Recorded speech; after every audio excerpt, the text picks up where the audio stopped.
I want to show you a very simple way of putting together objects into a Photoshop image where you have the layers that become integral parts, and they blend together even though they probably wouldn't in real life, but they look blended.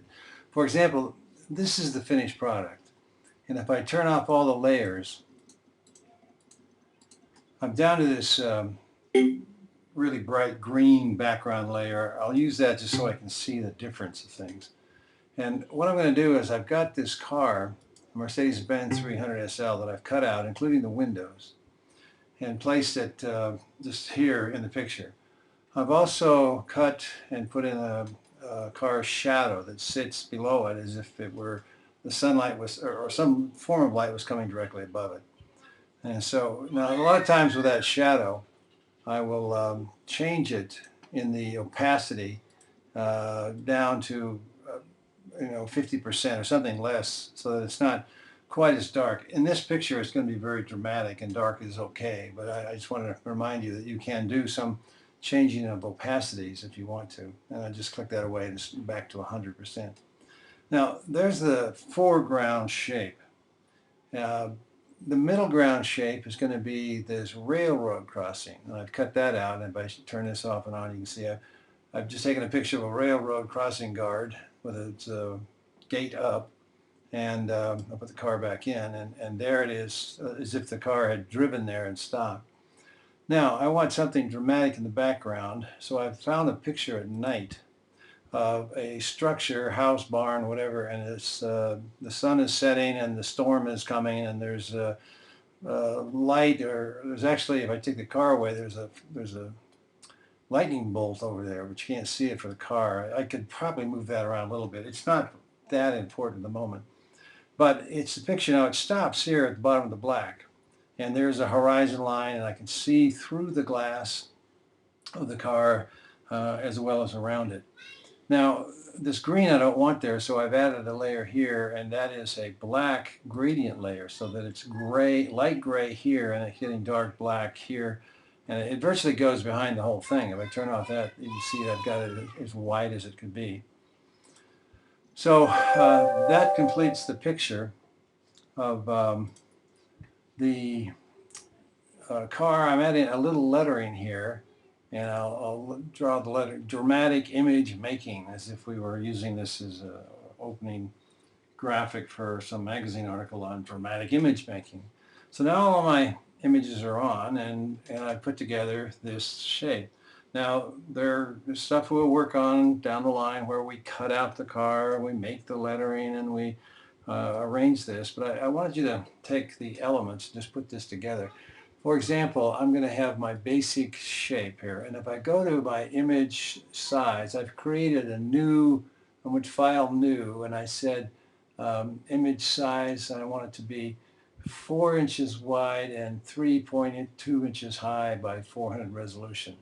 So I okay that, and I get the size, and I've given it a color background, that bright orange. Now there's only one layer there. Now let me go find the car. Here it is, the picture of the car. Now I've cut that out from its original background, and the way I transfer this to my base picture is I take my magic wand tool and I click in this negative space. Click. Make sure that layer is on. There's two layers here. There's the background layer, and then there's the car itself. But it's already been cut out, but we'll talk about cutting out later. I just want you to take this element. Now notice I didn't select the inside negative space around the window, so I'm going to go back up to select and say similar. And it selected all the negative space in the windows and around the car. But I want the positive space. So I'm going to go back to that select and say inverse. Now all that was negative, you see all the around the outside edges of the marching ants, and all the negative space. If I say inverse, bingo, it's now capturing the car, not the inside windows, but the car itself. Now to transfer that over, I hit Command C, and that puts it as an image on the clipboard. The computer will hold one item at a time on the clipboard. Then I'm going to go back over here, and I've got up here these tabs are my different images that I've already opened. I'm going to go to the basic Mercedes-Benz, or basic NB, and I need a layer. I've got the background copy, but I'm going to put another layer there. Click, and then put my car on it by pasting it. Command V as in Victor. And there's the car. Now I need to give that layer a name, so I'm just going to quickly say it's MB for Mercedes-Benz. You can put MB like 300 SL if you wanted to be formal about it. Oops. But there's my car. Now it's there. I just turned it off. I turned it on. It's there. Remember the shadow. I want to get the shadow on there because it's a different layer. So I'll go over here to the shadow. Let's see where to go. Car shadow. And I've already made that in another layer. So I'm going to select. This time I'll just click on the black Excel right on itself. And I don't have to go to the negative and positive. And here again, Command C. It's put this now on the clipboard. The other's gone. And it's there, and I'll come back over here to my basic picture and make it layer. Now I'm going to select that layer there because the new layer, I punch this little button here, it's going to come in right above the layer I had selected. There's the layer. And if I hit Command V as in Victor, it puts the shadow in. Now the shadow comes in centered, so I have to pull that down. It's behind the car because it's the lower layer. So I'm going to put that, I actually made another layer when I put it in. I'm just going to call that car shadow. And this layer here, I don't need that for the moment, so I'm going to throw it away. It made its own layer when it came in and called it layer 2. So now I have the shadow and I have the car. Okay, the next thing I want to bring in is that picture and all the, let's see, let's go to the train crossing. There I have it already made, cut out. I'm going to take my magic wand and I'm going to click on the negative space. Notice a lot of negative space on the inside wasn't selected, so that same select and similar, and it takes all the negative space everywhere. Then I say select inverse, and I get just the railroad crossing. Here I go again to take that one image and Command C, I copied it, go back to my basic image here and make another layer. And this has to be behind the car, so I'm going to go to background color and make a new layer there, and then Command V, paste that in. Now it comes in centered, it didn't come anywhere else, so I'm going to take this up and move it around. I might move the car a little bit too when I get the rest of it there, but there's the, I'm going to just call it train crossing.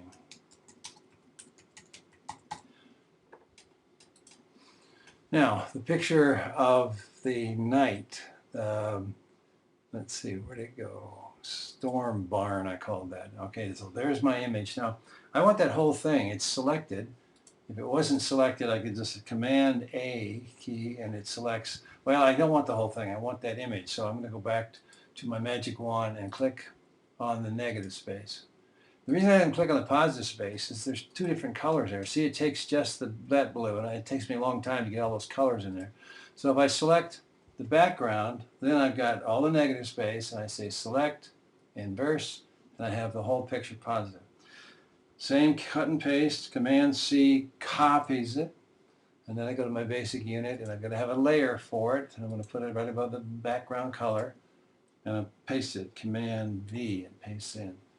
Now I need to arrange this so that it's as big as the image I've got here. I'm going to put it up in the corner and put it right here so it's corner to corner, and then grab this bounding box anchor point here, holding down the shift key and getting my diagonal angle. I'm going to bring this down so it's as wide as.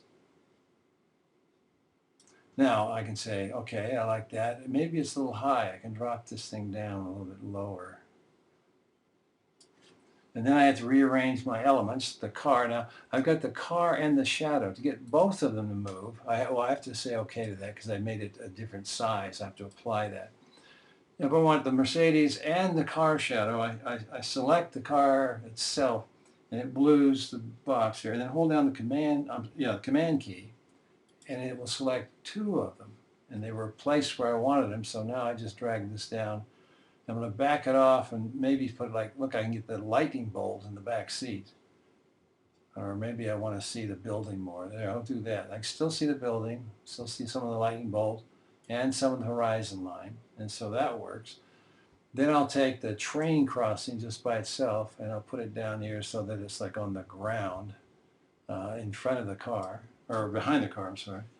And then the background, I've got this night black, that's a gradient, And I'll select all of that by just saying Command A, then Command, that selects all, then Command C, it pastes it, or copies it, then I'm going to go to Basic, make a layer above the orange, and Command V, paste it in.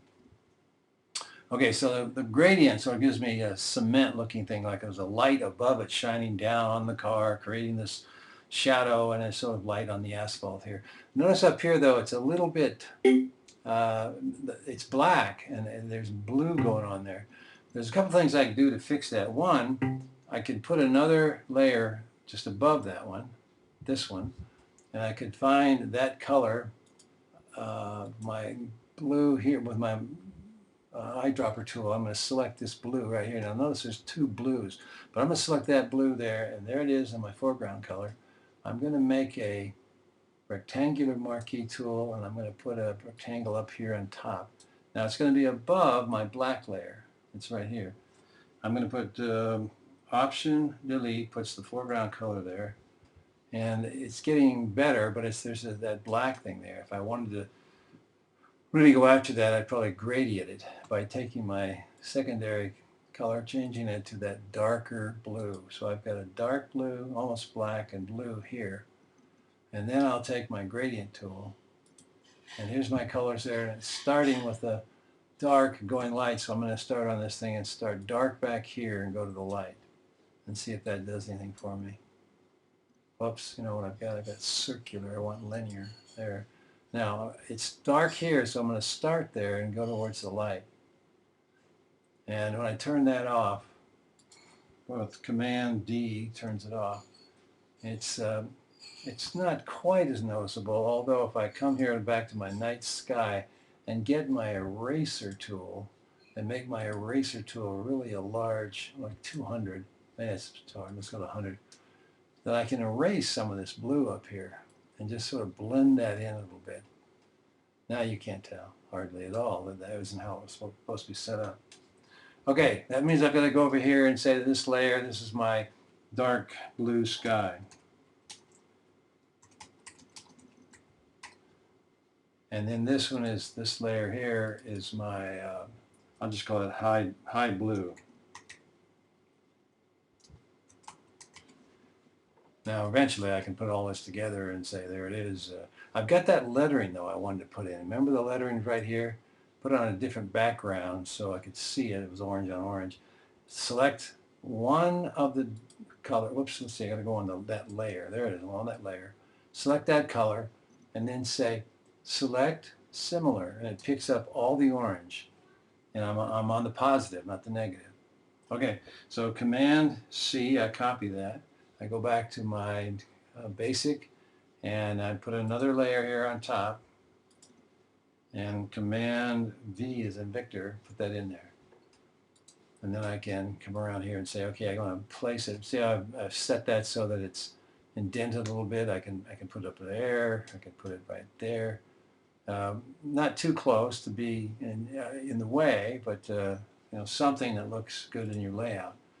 So I've got all this thing together now, and I've got it in layers. I've got the layers named, and eventually what I'm going to do is say File. Now remember, I'm in the basic mode here, the basic picture I'm making. So File, Save As. It's going to go to the desktop as my basic Mercedes-Benz, and I'm saving that with all the layers. Now eventually I can collapse the layers into one by going over here in the options and saying flatten the image, and I would save it again and perhaps make it a JPEG and send it off as an email to the instructor, whatever. But what I want you to do with this is that I've given you all the elements. I want you to take the car, the shadow, the blue sky background, the dark gray, the lettering, and put it on your 4x3 layout, and then send me your version of this. You're not cutting it out, you're not making it, you're just making it put together for the first, well, as a second project, so that you're handling stuff in Photoshop. You haven't really processed it yet, but you're handling it and seeing how all that goes together.